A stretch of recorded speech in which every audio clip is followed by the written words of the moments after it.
یا کسی بھی جگہ پر کام کرنے والے لوگ ہیں، جب وہاں پر لوگ کام کرتے ہیں تو محنت کے بدلے میں انہیں اجرتیں یعنی کہ سیلریز دی جاتی ہیں۔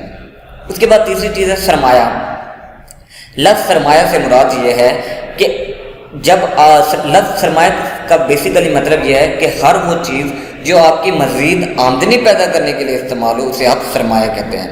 جیسا کہ آپ کے پاس ایک گاڑی ہے، اگر آپ اسے اپنے استعمال میں رکھتے ہیں تو وہ نجی استعمال ہے، اگر آپ اسی گاڑی کو بطور ٹیکسی استعمال کرتے ہیں تو وہ آپ کے لیے سرمایہ ہے، کیونکہ اس نے آپ کو مزید آمدنی پیدا کر کے دی ہے، اسی وجہ سے آپ اسے سرمایہ کہیں گے۔ تو سرمایہ کے بدلے میں جاتا ہے سود۔ اور چوتھی چیز ہے تنظیم۔ زمین، محنت، سرمایہ کے جب اخراجات پورے ہو جاتے ہیں تو اس کے بعد آ جاتی ہے تنظیم۔ تنظیم کو ملتا ہے منافع، کیونکہ اس نے سارے اخراجات کر لیے ہوتے ہیں اور اس کے بعد اسے مل جاتا ہے منافع۔ تو ان چاروں عاملین کا معاوضہ لگان، اجرت، سود اور منافع کی شکل میں ادا کیا جاتا ہے۔ اگر ان چاروں عاملین کے معاوضوں کو جمع کر لیا جائے، یعنی کہ زمین کو جتنا لگان گیا اسے جمع کر لیا جائے، محنت کو جتنی سیلریز دی ہیں اسے جمع کر لیا جائے، سرمایہ کو جتنا سود گیا اسے جمع کر لیا جائے، اور تنظیم نے جتنا ایک سال میں پروفٹ کمایا اس سب کو جمع کر لیا جائے تو بھی قومی آمدنی معلوم ہو جاتی ہے۔ جیسے کہ لاسٹ میں ایک فارمولہ ہے، قومی آمدنی برابر ہے منافع جمع سود جمع اجرت جمع لگان۔ اگر ان چار کو جمع کر لیا جائے تو بھی قومی آمدنی کا اندازہ لگایا جا سکتا ہے، قومی آمدنی کی پیمائش کی جا سکتی ہے۔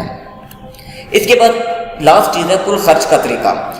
کل خرچ کا طریقہ، اس طریقے کے تحت ایک سال کے عرصہ میں پیدا ہونے والے اشیاء خدمات کی خریداری پر ہونے والے کل اخراجات کو جمع کر دیا جاتا ہے۔ جیسے کہ ایک سال میں بہت ساری اشیاء پیدا ہوتی ہیں، ان اشیاء کی پیدائش پر، ان اشیاء کو پیدا کرنے پر جو اخراجات آتے ہیں انہیں اگر جمع کر لیا جائے تو کل خرچ کا طریقہ معلوم ہو جاتا ہے۔ جیسے کہ ایک ملک میں بہت ساری چیزیں پیدا ہوئی، آٹا ہوا، گھی ہوئی، چینی ہوئی، ان سب کو پیدا کرنے کے اوپر جو اخراجات آتے ہیں ان اخراجات کو معلوم کر لیا جائے تو بھی ہمیں قومی آمدنی کی پیمائش کی جا سکتی ہے۔ لیکن اس کے اندر کچھ چیزیں ہیں، وہ ہے سرمایہ کی فرسودگی الاؤنس۔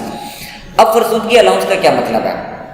پچھلے لیکچر میں نے آپ کو یہ بتایا کہ فرسودگی الاؤنس کا مطلب یہ ہے کہ کوئی بھی کاروباری انسان جب کوئی کاروبار شروع کرتا ہے تو اس نے اپنے کاروبار میں ایک مشین لگائی، اب وہ مشین پورا سال چلتی ہے، چلنے کے بعد وہ ٹوٹ اور گھساؤ کا شکار ہو جاتی ہے، خراب ہو جاتی ہے۔ اب اس کی خرابی پر، اس کو مرمت کروانے پر، اس کی ریپیئرنگ پر جو اخراجات آتے ہیں اسے آپ فرسودگی الاؤنس کہا جاتا ہے، فرسودگی کے اخراجات کہا جاتا ہے۔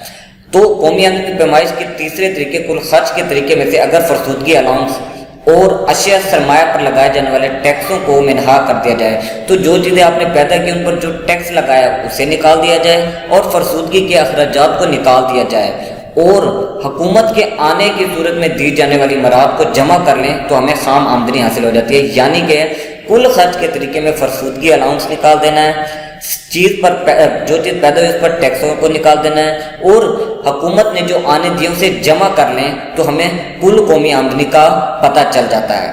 اب میں نے ابھی بات کی تھی حکومت کے آنے، اب آنے سے مراد کیا ہے؟ آنے سے مراد یہ ہے کہ کسی شے کی پیداوار پر آنے والے اخراجات کا کچھ حصہ حکومت خود ادا کرتی ہے، اسے آپ آنا کہتے ہیں، یعنی کہ سبسڈی کہتے ہیں۔ مثال کے طور پر ایک حکومت کسانوں کو سبسڈی دیتی ہے۔ حکومت نے ایسا کیا کہ کھاد بنانے والی فیکٹری کو کہا کہ کھاد کی بوری 2500 روپے کے بجائے آپ 2000 روپے میں فروخت کریں، باقی کے جو 500 روپے ہوں گے وہ آپ کسانوں سے نہیں لیں گے بلکہ ہم آپ کو پے کریں گے، حکومت اپنی جیب سے پے کرے گی۔ وہ جو 500 روپے کی سہولت ہے جو حکومت نے دی ہے وہ کیا کہلاتی ہے؟ آنا۔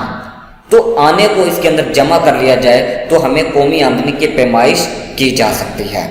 قومی آمدنی کا فارمولہ، قومی آمدنی برابر ہے صرف جمع بچت۔ صرف جمع بچت کا مطلب یہ ہے کہ آپ کے ملک میں جتنے بھی اخراجات ہوتے ہیں ان کو اور آپ کے ملک میں جتنی بچتیں ہوئی ہیں ان کو آپس میں جمع کر لیا جائے تو قومی آمدنی کا پتہ چل جاتا ہے۔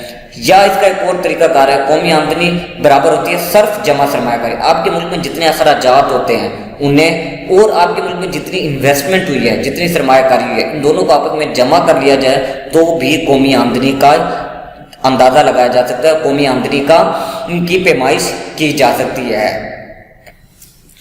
تو عزیز طلباء، آج کے ٹاپک میں اگر آپ کو کسی بات کی کوئی سمجھ نہ آئی ہو تو آپ مجھ سے رابطہ کر سکتے ہیں اور مجھ سے پوچھ سکتے ہیں۔ بہت شکریہ، اللہ حافظ۔